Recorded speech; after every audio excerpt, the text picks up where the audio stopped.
change it up on you. We got a new scene. We're in my office this time. And I thought it would be a nice activity and kind of a lesson for you all who are dealing with imposter syndrome.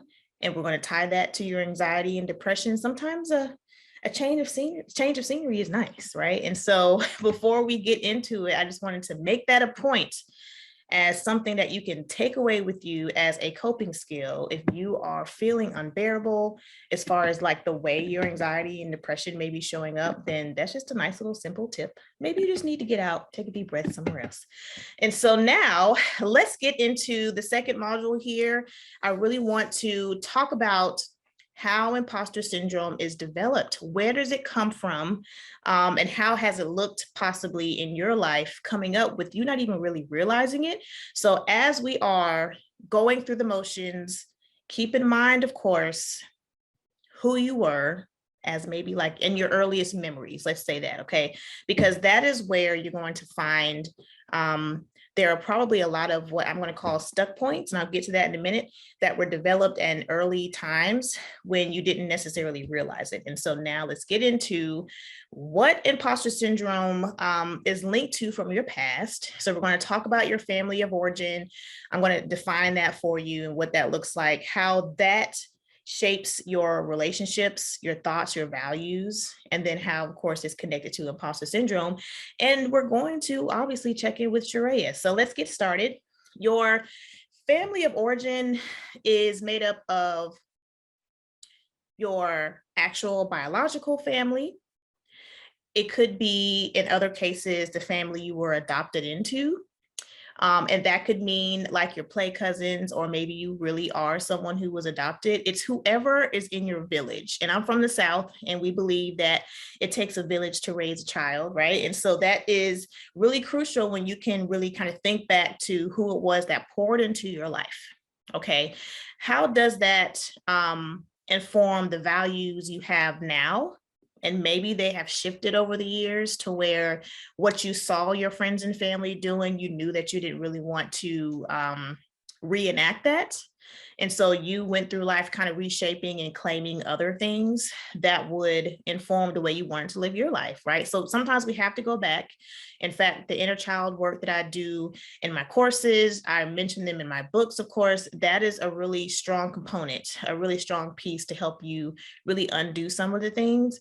So your imposter syndrome is obviously something that could have really developed years ago when you were like coming up.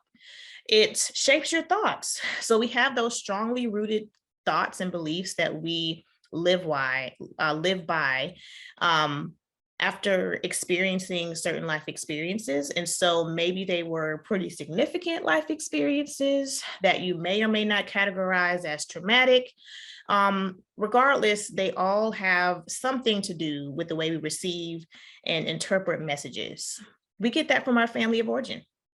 So that's our chosen family member, which I like to call our friends. If there is an interpersonal significant experience like, abuse or a negative relationship growing up with whomever, right? Then those have a stronger impact on our opinions of ourselves. And so unresolved trauma and believing those negative thoughts that come out of those experiences lead to low self-esteem. Insert stuck points, right? The things that we replay and tell ourselves over and over again. How does that impact our present day imposter syndrome? So again, let's get into these types. I'm going to bring them up on the screen for you. The perfectionist who thinks she's not good enough until you insert her unattainable goal. Consider how this may be a product of some of her scripts, aka the messages that she got from her family of origin. Things like, and I hear this a lot, I have to or else, or this should turn out like this or else, right? Because it's all on me. It's really tightly linked to an I am responsible narrative. The loner, remember the person who thinks that she has to do by herself, because if she does it with other people, they may find out that she's not really who she says she is, right? So think of how that's related to trust issues that were developed back when you were a child, or in your earliest memories. So were you taught to delegate at all? And what would it say about the project that you have at work, for example, if it didn't turn out the way it was supposed to? Now, if we're thinking about the overachiever, again, the person who's really trying to compensate for what they believe they do not have, which again, with imposter syndrome, they probably have it. It just is not really clicking. Maybe they learn things that will learn that things would not get done until you did it. So you just kind of do it yourself. And if it went wrong, then it's up to you. You're the fraud, right?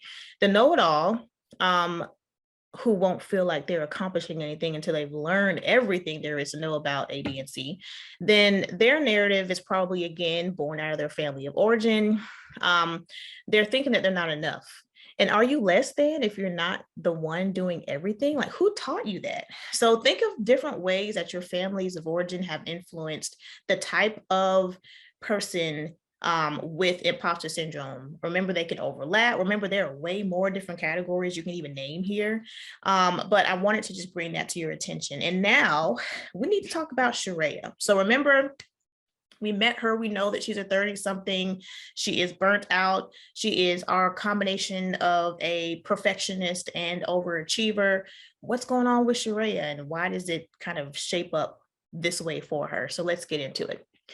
Sharia grew up in a home with parents who were very supportive. She remembers how they supported her endeavors and dreams. Being on the volleyball team and playing the flute in the band were things she enjoyed, and her parents praised her for doing the things that she was good at. That's really important. It was amazing it was an amazing environment for her ego to thrive. However, there were insecurities she lived with. Her parents didn't necessarily check in on her feelings or thoughts as much because on the outside, she produced really great work. So they didn't think they needed to check in with her, right? Sharia was afraid of losing the praise from her parents if she messed up. They were obviously supportive, but she hadn't learned, or at least supportive in one way, right? That only like kind of showing up when she has something to do. And so she hadn't learned to broach hard conversations about things like her social life or some bullying because she didn't want to be considered a letdown. So anything less than perfect was scary for her because she thought she wouldn't be able to perform unless she had the validation, which was what she relied on 100% of the time during her childhood. It shaped her thoughts and how she showed up at work later in life, of course, and in relationships. She lacked the internal compass that would tell her she was doing well. She knew she was going to crank out great work, listening skills in her relationships and etc., but she neglected herself most of the time. The imposter syndrome reared its head when she was in positions when she was expected to do well because everyone knew she would. She lacked insight for her own needs because she was focused on her performance like her parents were. And it was hard for her to separate her good character or even identify her good character from what she could do for people. This led to questioning herself the whole way, as she strove to be perfect. And so I want you to think about, again, how do you relate to Sharia? Again, how was that imposter syndrome showing up? And how was it really kind of translating into her being her own worst enemy? Family of origin, how was it developed? How did you develop the imposter syndrome? We're going to get back in module 3.